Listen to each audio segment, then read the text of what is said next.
Salam sejahtera, perkenalkan nama saya Devanya Kasya Saragi dengan NIM 11SU3050. Pada saat ini saya akan memberikan sedikit penjelasan tentang tugas praktikum kami yang keempat untuk mata kuliah pemodelan dan simulasi. Jadi yang pertama ini ada model untuk tong. Jadi pembuatan model tong ini dimulai dengan membentuk dasar objek menggunakan silinder. Kemudian silinder ini dipilih karena bentuknya yang mendekati tong dan jumlah vertis yang disesuaikan agar cukup detail tanpa terlalu berat untuk diproses. Setelah itu, silinder diperbesar sedikit di bagian tengah untuk menciptakan bentuk kastong yang melebar di tengah dan menyempit di bagian atas dan bawah. Eh, Perubahan eh, pengubahan bentuk ini dilakukan dengan masuk ke edit mode, memilih loop edge di bagian tengah, lalu menggunakan scale S untuk melebarkan bentuknya. Setelah bentuk dasar selesai, tahap berikutnya adalah menambahkan detail seperti papan-papan kayu yang menyusun tong. Ini dapat kita lakukan dengan menambahkan loop cuts, itu menggunakan Ctrl R untuk membagi permukaan silinder menjadi beberapa bagian, lalu sedikit menonjolkannya menggunakan extrude dan scale. Selanjutnya ditambahkan gelang besi yang melingkari tong. Gelang ini dibuat dengan menambahkan torus atau menggunakan silinder kecil yang di scale dan diposisikan di sekitar tong. Eh, mat- Setelah itu, material dan tekstur diaplikasikan supaya tong dapat terlihat lebih realistis. Material kayu diberikan warna coklat dengan sedikit variasi tekstur kasar, sementara gelang besinya ini kita berikan material logam dengan yang memberikan efek reflektif. Agar tampilan semakin menarik, pencahayaan disesuaikan dengan menggunakan tiga titik lampu atau three point lighting yang terdiri dari key light, fill light, dan rim light. Jadi teknik pencahayaan ini dapat membantu menampilkan bentuk dan tekstur yang lebih jelas sehingga memberikan efek bayangan yang natural serta meningkatkan kualitas visual model secara keseluruhan. Setelah semua model selesai, model di-render menggunakan cycles atau if render. Jadi itu untuk tahapannya. Berikut hasil pemodelannya untuk tahun ini.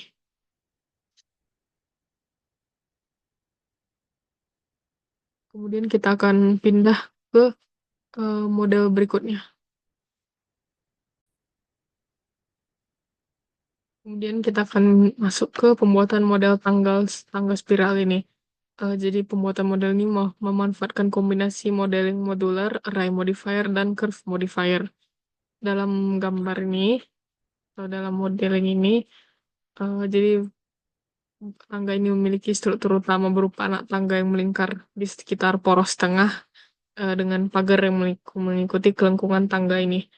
Jadi langkah pertama dalam pembuatan tangga spiral ini adalah membuat satu unit anak tangga sebagai modul dasar. Modul ini dibuat menggunakan mesh primitif seperti plan atau cube yang kemudian dimodifikasi bentuknya agar menyerupai anak tangga. Setelah bentuk dasar anak tangga selesai, array modifier diterapkan untuk mengadakan anak tangga ke atas dengan pengaturan offset pada sumbu Z untuk ketinggian dan rotasi pada sumbu Y atau Z agar membentuk pola spiral ini. Jadi selanjutnya tangga disesuaikan agar mengikuti jalur melingkar dengan bantuan empty object sebagai pusat rotasi dan mengaktifkan objek offset pada array modifier dan mengatur rotasi empty tersebut. Anak tangga akan secara otomatis tersusun dalam pola spiral. Kemudian poros tengah tangga dibuat menggunakan silinder yang dimodifikasi agar memiliki diameter dan tinggi yang sesuai dengan desain tangga. Untuk pagar tangganya dibuat menggunakan curve Bezier yang mengikuti jalur spiral tangga. Setelah itu, pagar diberikan untuk menggunakan bevel atau extrude agar tampak lebih realistis. Terakhir, material dan pencahayaan diterapkan agar model tampak lebih realistis lagi. Jadi material tangga ini memiliki sedikit efek metalik dengan roughness kira-kira mungkin sekitar 0,5. Jadi pencahayaan dalam adegan ini menggunakan kombinasi three point lightning juga. Itu untuk tahap-tahap dan langkahnya. Berikut hasil pemodelan untuk tangganya. Jadi kalau misal dari kameranya uh, point of view seperti ini, akan menampilkan ini.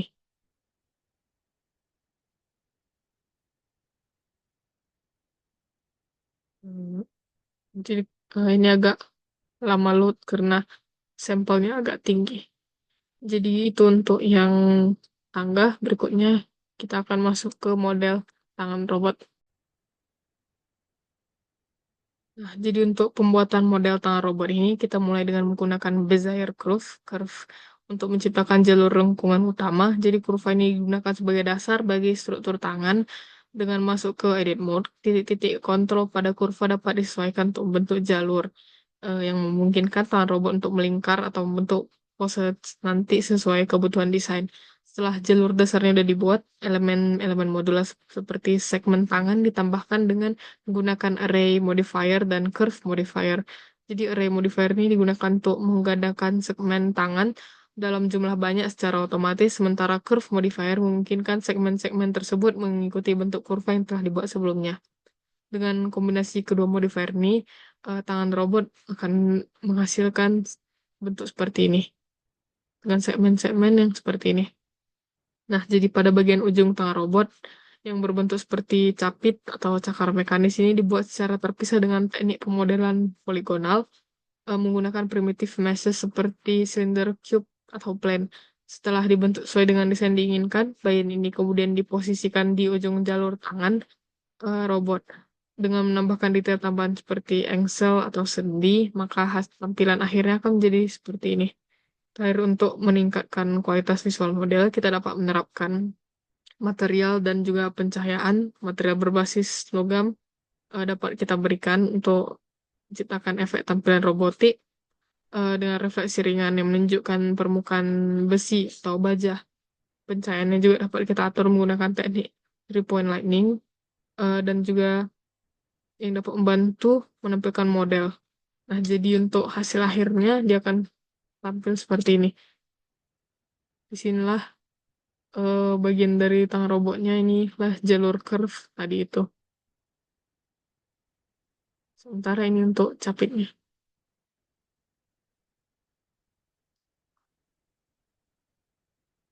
Sekian dari presentasi saya. Apabila ada salah kata, mohon maafkan atas waktu dan perhatiannya saya ucapkan terima kasih.